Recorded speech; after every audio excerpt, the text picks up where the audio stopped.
fried chicken nga pala ang recipe natin today. So let's start. So ito na nga yung 4 na pirasong leg part ng probiotic chicken ang gagamitin natin. So meron akong toothpick dito, tutusukin lang natin to. At pagkatapos lalagyan lang natin ng mushroom powder or pwede kayong maglagay ng asin. At lalagyan natin ng black pepper powder. So spread lang natin to ng mabuti at iset aside lang muna natin to. Tapos magbiyak tayo ng 1 pirasong itlog at i-beat lang natin to. At ilagay na natin yung meat dito sa itlog at ilulublog lang natin to.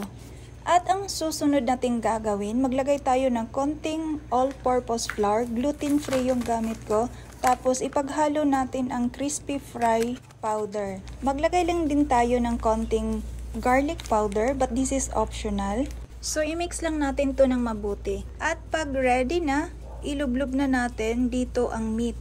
So ayan na nga, pwede na natin tong lutuin sa mainit na mantika at babalikan lang natin to pag golden brown na. Alright, so ito na nga yung hinahanap ko na saktong pagka golden brown ng ating fried chicken. Ito yung perfect na color talaga na hinahanap ko.